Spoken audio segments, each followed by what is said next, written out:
Hello again, everyone. My name is Brad Scheller, and today we're going to challenge everything you've been taught about product development and launch strategy.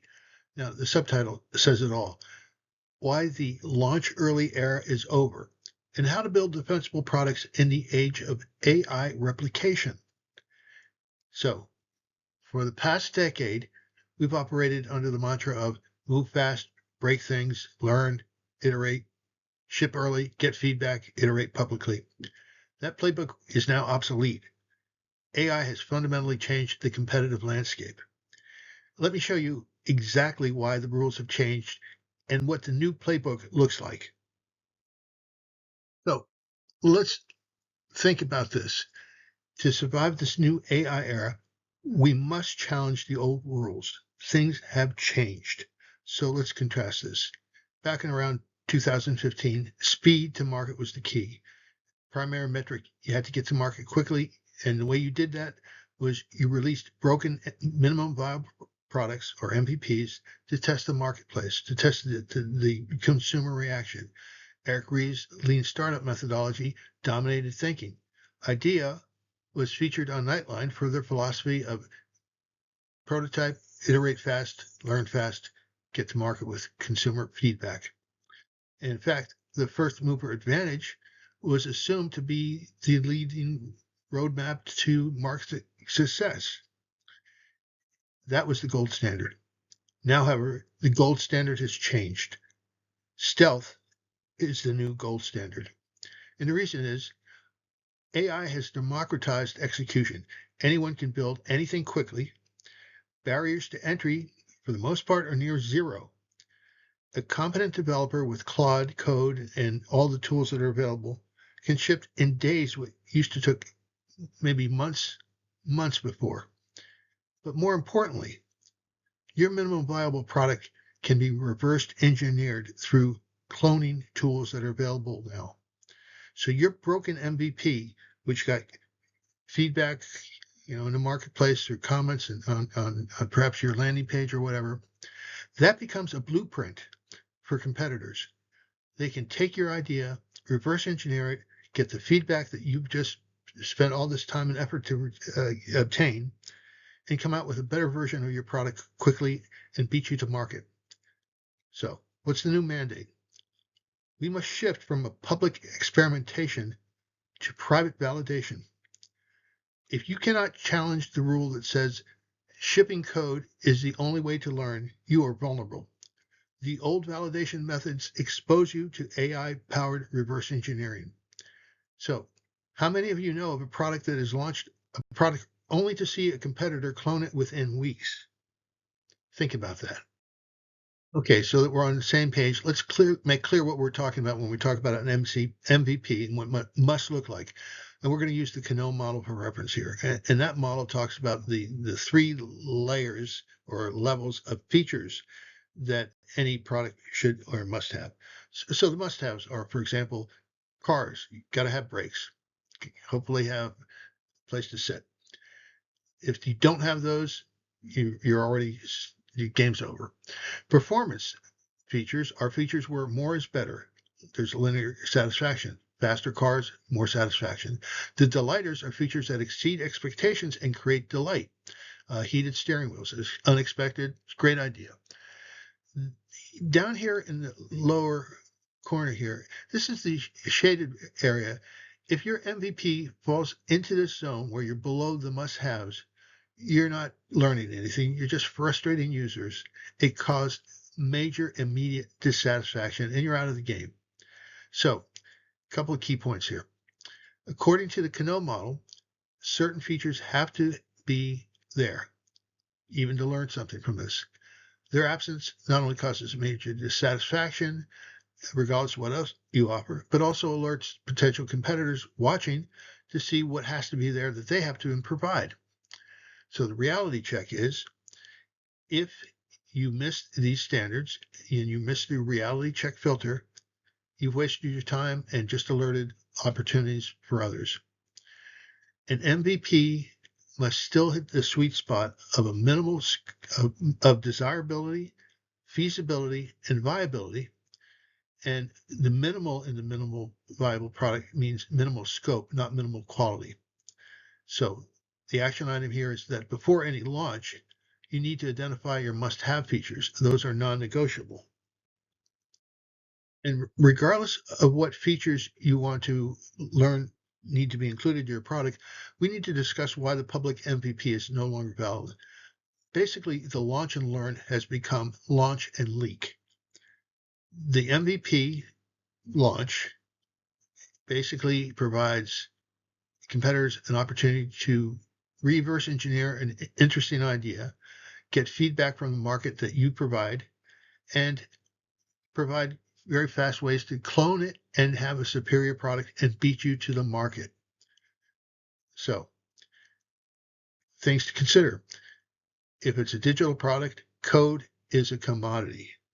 These new tools like Cursor and Claude Code and Replit have shrunk development cycles from months to weeks.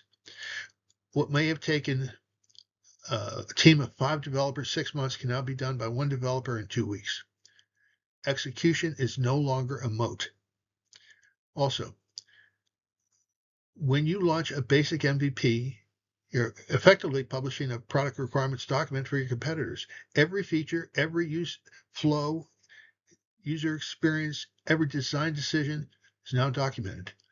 You've done the hard work of product market validation for your competitors. So the risk. Any innovation that goes through the MVP process can be reverse engineered and improved upon immediately. AI agents can not only analyze your app, but also your gaps, your reviews, user feedback, and generate a better version before you've even finished your second sprint.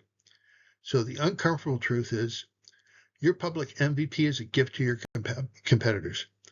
They get your validated concept without the validation cost. I hope they send you Christmas cards. Let's now talk about another thing that I think is no longer necessarily valid, and that's the first mover advantage, which is now, I think, the first mover disadvantage. The truth of the matter is, the first mover on the left here is pushing a boulder uphill. A lot of cost, education of consumers, market research, etc. The fast follower, which is the dashed line, is shortcut.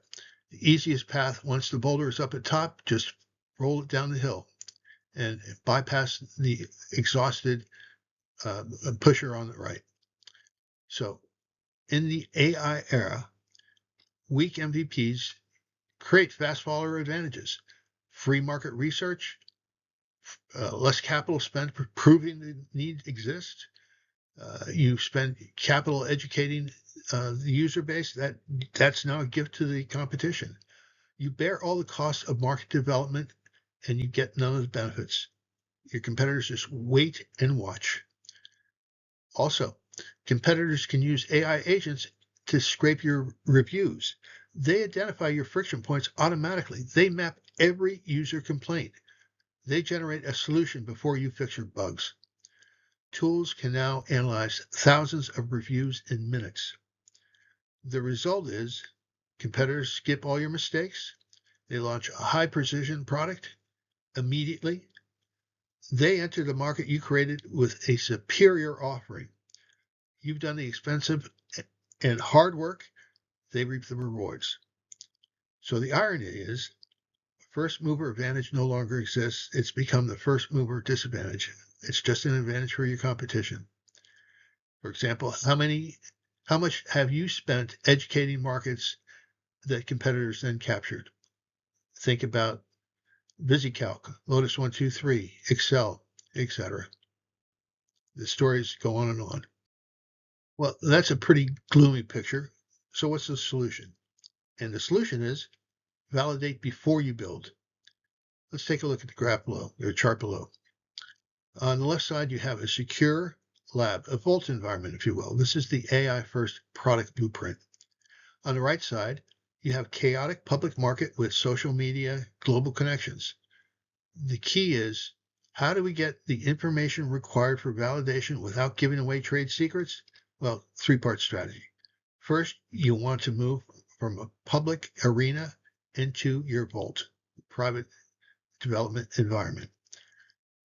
You follow a build, measure, and learn structure. That's the lean startup. But you do it through AI that simulates, validates, and refines. And what you do here is you do your learning in the dark by creating persona, AI-powered persona that represent your target market. So the validation of your concept is done through AI agents that use synthetic panels to test your cases of how the product will be used or the service and give you feedback that stress tests your assumptions. And with AI, you can run hundreds of simulated user interviews in hours. Basically, this is now the new deep research to defuzz the front end in the lab. You ensure the product is mature before the market ever sees daylight. You polish happens internally, not publicly. Your first public impression should be your best impression. That's got to be the new mindset. So shift from ship to learn, then ship with precision. Your lab should be a fortress. Your launch should be a siege weapon. So what's this synthetic validation? Getting answers without the risk. The process flows like this. First, you have internal data. You have your patents, your trends, your continuous opportunity sensing. This is the radar. And then you create synthetic user testing, a panel of AI persona that validates your concept. And the way to do this is using modern AI, and it simulates market feedback loop and does it privately. And here's the key. AI agents scan external data sources continuously. They monitor trends, patterns, competitor moves, market signals. They validate demand signals passively, no public exposure. They build conviction before writing a single line of code. They use tools like Perplexity, patent databases, trend analysis APIs, etc. Then they use a panel of synthetic persona that matches your product features against target demographics, runs A/B tests on concepts, executes preference simulations, tests on pricing, positioning, messaging. It gets bidirectional data without any market exposure, and it's able to do that, and the results have been excellent in various research papers. So you're validating the concept and viability privately. You fail 100 times in the simulator, do another 100, do another 1,000. Find something that really works. Each failure costs minutes, not months. Each failure is invisible to competitors. So the validation protocol is synthetic AI. And this is not hypothetical. This is the new standard operating procedure. So let's talk about an example. Before building a product I'm working on now, Voices IQ, we ran 200 synthetic users interviews. We knew the pain points, the pricing sensitivity, the must-have features, all before writing production code. And as this AI world continues to evolve, we continue to learn new tricks. And a really great one is now the Cyborg interview in the Living Product Requirements Document, or PRD. So what happens? Well, you interview some real humans in detail and get some ideas of the different persona types that represent your market. And you use that detailed research or interviews to create persona that matches a wide swath of your target market. It takes maybe an hour of interviews for each person, and then there's the model training, and you create this living secret product requirements document that allows you to create the synthetic persona, and then you use that persona base in a couple of ways. First, you're going to conduct 5 to 10 real private interviews under non-disclosure agreements, get your ground truth conversations, and get quality over quantity. You want deep qualitative insights. You capture authentic language. How do these people really think and talk, and what are their pain points, and how do they indicate emotions. And this can't be synthesized. It must be real to base your synthetic persona upon. Then you train your model. You give them the interview transcripts and observations. You capture specific pain points. You build mental models of your target users. And the AI adapts a model to think like your customer. Then the scaling part. So you use the AI to simulate thousands of interviews across a wide range of potential clients. And you test these new features against the trained model. Then you refine the product requirements document internally and repeat. You can iterate rapidly without external exposure. And each simulation improves the model. So you're getting smarter and smarter, not just for your product you're working on now, but for potential future projects. So the living secret product requirements document, it's no longer a static document. It's a trained model that evolves and can answer questions about what your users expect at various stages. What is their minimum must-have? What's their performance feature? What's their delighting feature? And how would users react across this marketplace at various market segments? The tools grow and learn while remaining private. So let's now take a look at exactly what you get with this. There's a very important thing to remember on this slide, which is in the time when code can be created in days, what used to take months, because the AI tools and development tools are so much incredibly improved. In that time frame, code is a commodity. It's no longer a strategic defense. And logic and stealth are your secrets. But let's talk about the different ways people have tried in the past, has been effective, tried to keep their intellectual property so that the ideas, their concepts aren't stolen. And this is when minimum viable products were, a decent idea. So the first one was patents. Now, patents will protect your concept, and it will make it a little bit difficult for competitors to follow up and steal your idea completely. But remember, patents take a while to produce or to get accepted, sometimes up to 18 months. And again, when code can be created quickly in days, not months, you're giving the information away to a competitor who monitors patents, perhaps. They're going to see your strategy, your plan, what this thing does, who's the target market, etc. All that's public information. And they're going to be able to figure out how to get around. They can bypass your patent or challenge your patent. But basically, it's not as strong as it was because of the incredible power now of AI development tools. The second is copyrights. Now, copyrights are not a really good strategy either for protection of your IP. And the reason is copyrights basically protect the detailed look and feel of something. They protect the expression and not the idea itself.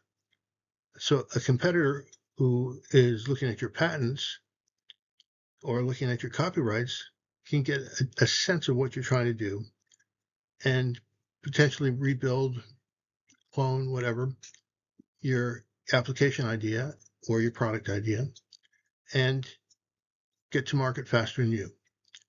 So there are many ways to, unfortunately, defeat copyright protection.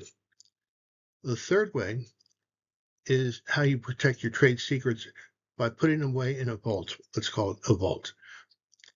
Basically, what you're doing here is the really good applications nowadays that do protect their vaults are architected differently than what it used to be. Years ago, you'd have to buy an application and sit on your PC or whatever. You'd buy the code, the product, and people could reverse engineer it, but you already purchased a license, so big deal. But now what happens is that people are architecting applications in tiers. So there's a front end, that's your laptop or your smartphone or whatever, and that doesn't have all the code. The code is running in the cloud on a server somewhere. And as a result of that, the people that do that can encrypt their code and put guardrails in place so that no one can come in and steal their underlying how-to. So it's very easy still to get a gist of what the front end looks like and clone that. So they've got the look and feel, but they don't have the how, which is up in the cloud, securely encrypted and guarded. That is the technique that people are moving towards because it really does provide a way to protect your idea, your concept, and they're not depending on the patents. They may still go after patents, but they're not depending on the patents to protect their idea until they get to market. And in a great many situations, the real goal of the developers, the inventors, is to just get enough time to secure their place in the market, build growth, increase their valuation, and then either go to market and become a publicly traded company or be acquired and have an out strategy. So those are the different ways people are using to try to protect their idea as they move to a market. Now here's just a better representation of this vault idea, basically the black box strategy. And it is separating the actual code up in the cloud that is encrypted, and a person who's trying to clone your system can't get to the code. Let's take a look at just practical examples. So for example, Google search, you see the results of the search request. You don't see the algorithm that produces the result. Or Netflix, you can see suggestions, not the model they used. Or Uber pricing, you see the fare, not the surge logic. So think about how it can apply to your product or your company's products or whatever. What logic do you currently expose that should be server side? And what decisions happen on the client that should be API calls? In other words, an API call, application program interface, API, is how the front end doesn't have any of the code, but it's just making these calls to the server to get pass information back and forth. And this is a validated approach. It really does work, and it's a strong deterrent. But let's continue from there. And the second tier for creating your idea and protecting it as you try to go to market is to think about coming out not with a minimal viable product, but with a product that's robust enough to make it very difficult for a competitor to come in and steal your idea. And you'll note that certain companies have done this very well. So, for example, when Apple came out with the iPod, they didn't just come out with a piece of hardware. They came out with iTunes, which gave people the opportunity to build playlists. And if you wanted to go from the iPod to some other application or product that's similar, you lost that ability. So it was painful for you to lose your investment in all those tunes, and therefore you stayed. How about when they came out with the iPhone? Well, what did they do there? Well, they still had iTunes, but now they also created the Apple Application Store, which was a platform that independent developers could use to enhance what the iPhone could do. So now they're building not just the product itself, but they're developing an ecosystem around it with all these benefits that people are going to want to have. And once they start using those benefits and they get a history of using that, it's almost impossible for them to break away and move on to another product. So the key to success is to not think just about the product itself, but the augmented set of benefits and tying applications on a platform. And there's this other thing that's very important, which is sort of the history trap, which is shown here. What this means is that over time, as people who are users of this product get more and more familiar with it, and they build up their personal information on this product, they build up a platform of tools that they use that enhance the product. and they become basically locked into this ecosystem. So over time, the cost of switching to something else becomes very high, and that's another way to protect your market and make yourself clone proof. And I find this to be an interesting diagram. It helps me remember what the components are, and this is how it pulls together. So there's this uh, series of pieces of a concept that form a very strong barrier to cloning or to competition. So let's, for example, say we have here the wearables, your iPhone, your iWatch, or smartwatch, whatever it be, or your earbuds, or any other product. Then you have your core hardware engine, and that might be the code that's up in the cloud that drives the usage of that wearable device or that front end device. And then you have the basic platform of other services or applications or just tool sets that lock the person who's the consumer into your product because they've now developed all this information on that product that would be very difficult to replicate. So if a competitor wants to come in and steal your idea, they not only have to create the product itself, but they have to create the linkage to your code. They have to create the linkage to all these platform enhancements. And it is very, very difficult to do that. And therefore, what you get is you start to have a set of pieces put together that create an emotional loyalty from the consumer to your concept.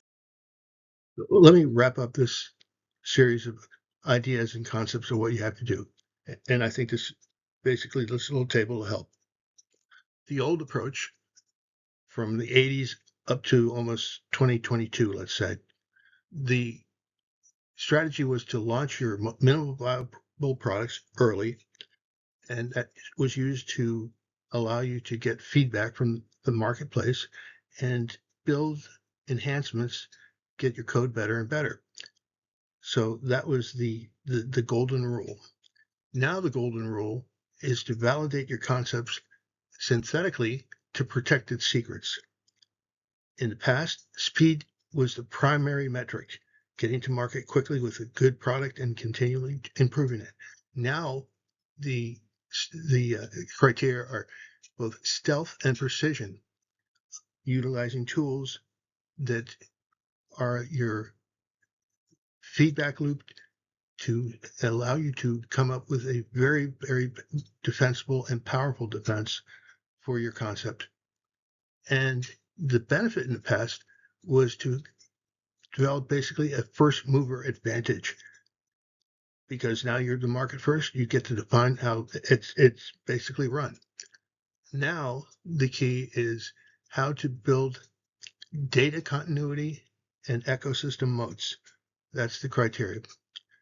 So the summary for the team: learn in private, launch with precision, measure stealth, not just speed, build moats, not features. So the single line takeaway here is launch with precision and defend with depth. And whenever you're in a situation like the projects that you're going to be doing as a team for this semester, or when you get back to an organization that you might be part of, or when you join an organization, look for ways to do this. You'll increase the value of the product as well as the value of your own services. Thank you for listening.